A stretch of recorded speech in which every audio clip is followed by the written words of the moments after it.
So in Harry's 6th year at Hogwarts, he falls in love and finds a memory that he could lead to Voldemort's permanent death. Alfonso Cuarón said he'd love to direct this film, but for some reason he didn't. Mike Newell didn't get chosen to direct this film. Guillermo del Toro was chosen to direct it, but he decided to do Hellboy 2, The Golden Army, instead. And it was going to be Terry Gilliam, but he said Warner Bros. Had their chance the first time around, and they blew it. Oh dear. So David Yates got asked to direct this film while he's busy working on Order of the Phoenix.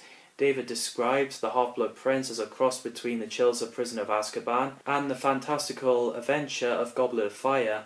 David Heyman and David Yates took the inspiration from Half-Blood Prince to write the Deathly Hallows script. So we got these returning characters. Originally Emma Watson wasn't going to return as Hermione, but she changed her mind as she couldn't see anyone else playing Hermione. Clemens Poesi and Chris Rankin wanted to return as Fleur Delacour and Percy Weasley, but they weren't in it for some reason. Christian Coulson wanted to return as young Tom Riddle, but David Yates thought he was too old as he was 30 at the time, so the actors were considered for the role were Jamie Campbell-Bower and Thomas James Langley, but it went to Frank Delane. Jim Broadbent played Professor Horace Slughorn, a potion master who taught Hogwarts potions before. Snape is the Defense Against Dark Arts teacher. Slughorn has a great relationship with Harry. Jessie Cave played Lavender Brown, Ron's love interest.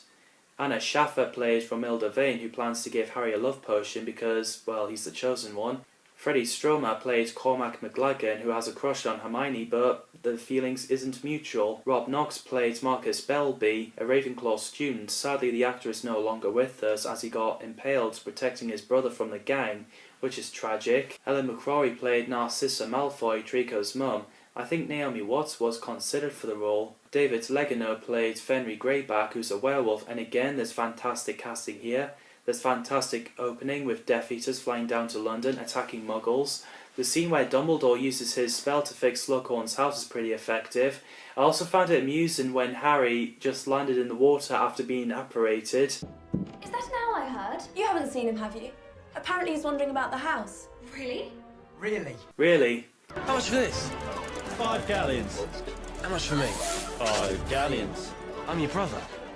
10 galleons. Gotta love the Weasley Wizards. Apparently, in the book, Hermione gets punched in the face by a boxing glove and get a black eye, but it doesn't happen in the film. I think Harry and Luna's chemistry is pretty sweet. The romance between Harry and Ginny has handled well. The part that I found pretty scary was when Katie Bell got cursed, and that face, my god, that's pretty scary. There's great backstories exploring in the Pensive. I love Snape's face in Hospital Wing after Ron finished with Lavender, it's pretty hysterical. We also have pretty emotional scenes like Aragog's death.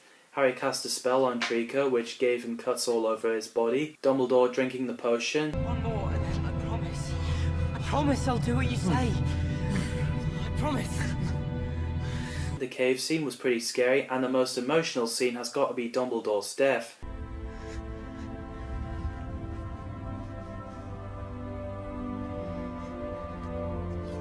Man, that's heartbreaking. There's great setup for the Deathly Hallows. Any differences from the book? In the film there's no changing Minister of Magic scenes. Dursley's scenes are cut. The battle scenes of Hogwarts was also cut as they preferred to save it for Deathly Hallows, and they didn't think Dumbledore's funeral would fit into the film. I enjoyed this film as well. We got the last part of film story to talk about, which I'll split into 2 parts. So we have Harry Potter and the Deathly Hallows Part 1.